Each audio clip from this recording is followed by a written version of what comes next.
आज की इस क्लास में मैं आप सभी के लिए क्लास 10th विषय विज्ञान अध्याय 1 ठीक है, रासायनिक अभिक्रियाएं एवं समीकरण से एक बहुत ही इम्पोर्टेंट अभिक्रिया बताने वाली हूँ।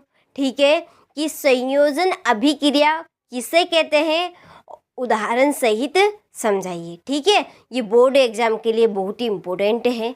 ऐसी 5 अभिक्रिया रहेगी। यदि आपने ये 5 अभिक्रिया कंप्लीट कर ली तो समझ लीजिए आपके 4 से 5 नंबर बिल्कुल पक्के हैं। ठीक है, चाहते हैं आप 4 से 5 नंबर पक्के करने तो चैनल पे आप नए हो तो चैनल को जरूर सब्सक्राइब कीजिएगा, नोटिफिकेशन ऑन करके रखिएगा ताकि हर एक वीडियो की नोटिफिकेशन सबसे पहले आप तक पहुँचे।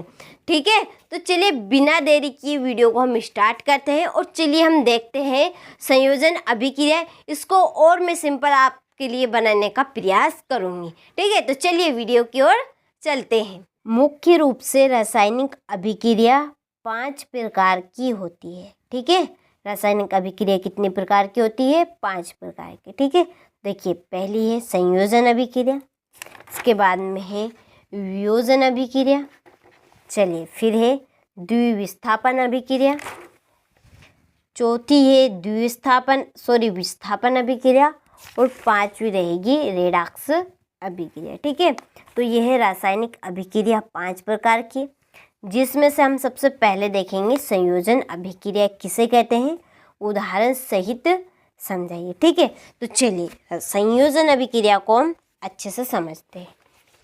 यहाँ पर देखिए, ठीक है, यहाँ पर हम समझेंगे संयोजन अभिक्रिया।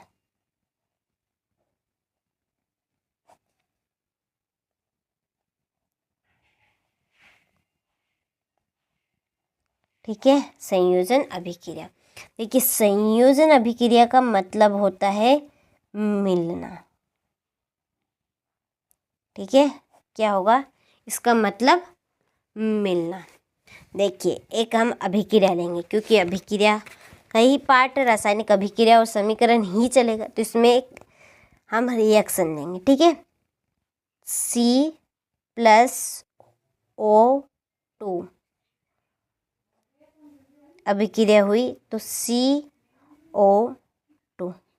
अब देखिए सभी चीज़ मैं आपको बहुत ही अच्छे से बताऊंगी, किसी भी तरह का आपको डाउट नहीं रहने वाला है। ठीक है, चलिए तो सबसे पहले यह देखिए, जो ये वाला हिस्सा है ये, ठीक है, इस हिस्से को हम क्या कहते हैं, इसको हम LHS बोलते हैं, LHS। ठीक है, और इस वाले हिस्से को हम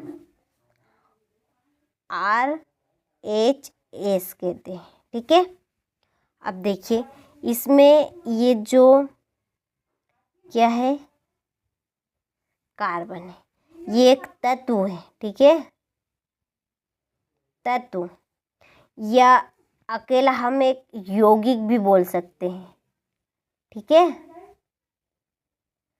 तत्व या यौगिक, और एक और नाम है इनका अभिकारक।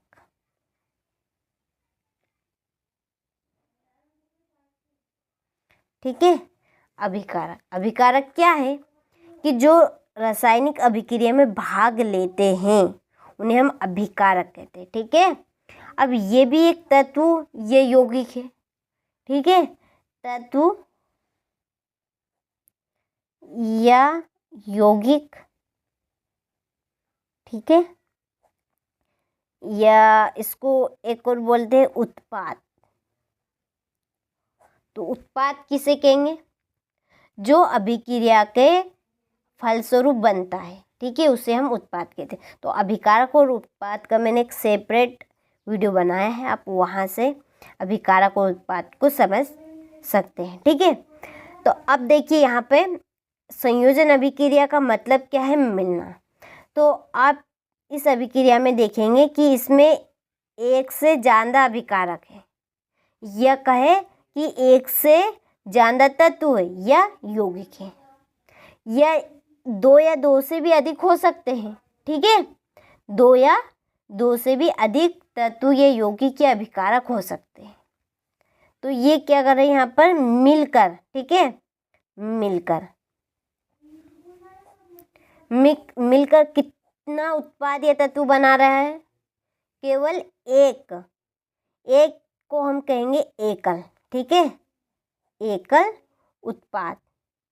ठीक है, यहाँ पर आप उत्पाद कहेंगे ना तो बेस्ट रहेगा, अच्छा जमेगा। ठीक है, तो किस टाइप से बोलेंगे कि जिसमें दो या दो से अधिक, ठीक है, दो या दो से अधिक भी हो सकते, ठीक है, दो या दो से अधिक भी हो सकते हैं, ऐसा नहीं कि दो ही हो सकते, इससे भी ज़्यादा हो सकते हैं। तो यहाँ पर लिख तो रहे हम कि दो या दो से अधिक, ठीक है,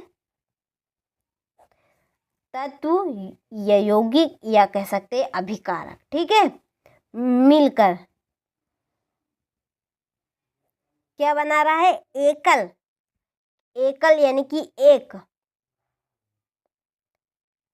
एकल उत्पाद बनाता है, उसे हम संयोजन अभिक्रिया कहेंगे।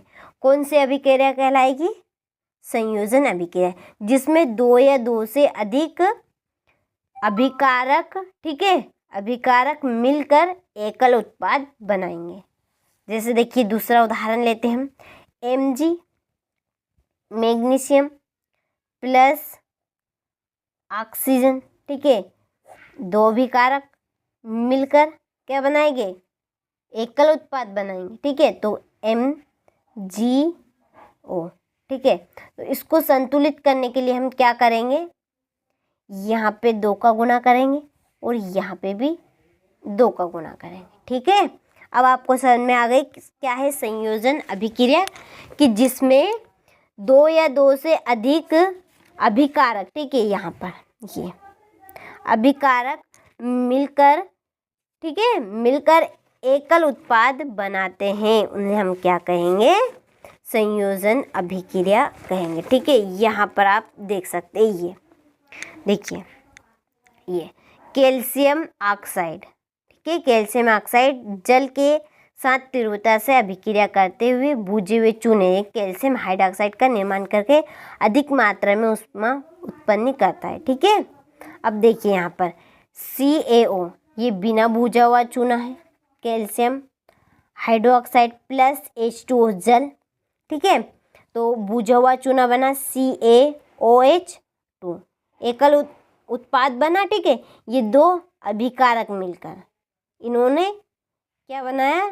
एकल उत्पाद बनाया। देखिए यहाँ पर आप और भी अच्छे से समझ सकते हैं कि इस अभिक्रिया में कैल्शियम ऑक्साइड, ठीक है, ये कैल्शियम ऑक्साइड बिना बुझा हुआ चूना तथा जल, ये H2O जल मिलकर एकल उत्पाद, ठीक है, एकल उत्पाद कैल्शियम हाइड्रो ऑक्साइड बनाते हैं। ये बुझा हुआ चूना हाइड्रो कैल्शियम हाइड्रो ऑक्साइड एकल उत्पाद, ठीक है, एक को हम कहेंगे एकल यहाँ पर। ठीक है, तो ऐसी अभिक्रिया जिसमें दो या दो से अधिक अभिकारक मिलकर एकल उत्पाद का निर्माण करते हैं, उसे संयोजन अभिक्रिया कहते हैं। ठीक है, एक और उदाहरण देखते हैं। यहाँ पे देखिए, कोयले का दहन, C कार्बन प्लस ऑक्सीजन का दहन हुआ है, CO2 कार्बन डाइऑक्साइड बना। ठीक है, ये दो अभिकारक कार्बन और ऑक्सीजन, कार्बन क्या है? ठोस अवस्था में, ठीक है, और ऑक्सीजन गैस अवस्था में। CO2 गैस है, कार्बन डाइऑक्साइड गैस, सभी को पता है। ठीक है, तो इनकी अवस्था आप जरूर दर्शाइएगा, बहुत ही मेन है इनकी अवस्था भी दर्शाना, नहीं तो आपके नंबर कट सकते हैं। ठीक है, यहाँ पर तो अब आपको संयोजन अभिक्रिया अच्छे समझ में आ गई और समझाने की आप ज़रूरत नहीं पड़ेगी। ठीक है, तो चलिए आप यहाँ से नोट्स में से परिभाषा नोट कीजिएगा कि वे रासायनिक अभिक्रियाएं जिसमें दो या दो से अधिक तत्व या यौगिक या कह सकते हैं हम अभिकारक, आप अभिकारक ही लिख सकते हैं। ठीक है, बोल भी सकते हैं, मिलकर, लेकिन आप याद रखिएगा बस केवल तत्व या यौगिक मिलकर एकल उत्पाद बनाते हैं, उसे संयोजन अभिक्रिया कहते हैं। तो किसे कहते हैं हम संयोजन अभिक्रिया? कि वे रासायनिक अभिक्रियाएं जिसमें दो या दो से अधिक तत्व या यौगिक या अभिकारक मिलकर एकल उत्पाद बनाते हैं उसे संयोजन अभिक्रिया कहते हैं। ठीक है, उदाहरण कोयले का दहन। देखिए ये शब्द समीकरण के रूप में लिखा है यहाँ पर। देखिए कोयले का दहन यही है, C+O2 यानी कार्बन और ऑक्सीजन की क्रिया हुई तो कार्बन डाइऑक्साइड बना। ठीक है, इसी तरह से ये मैग्नीशियम रीबर का वायु में दहन, मैग्नीशियम Mg से मैग्नीशियम और वायु में ऑक्सीजन। ठीक है, वायु में दहन से MgO।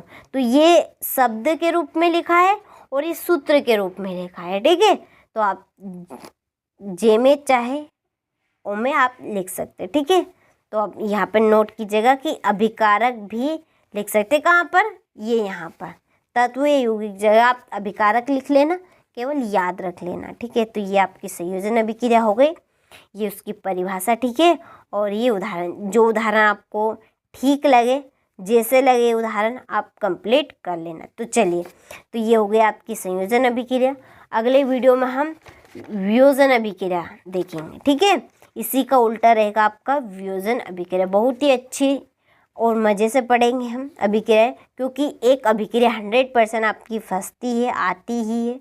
ठीक है, तो चलिए आप कंप्लीट करेगा, नोट्स में इसको भी नोट कीजिएगा। चलिए, तो मिलते हैं आपसे अगले वीडियो में।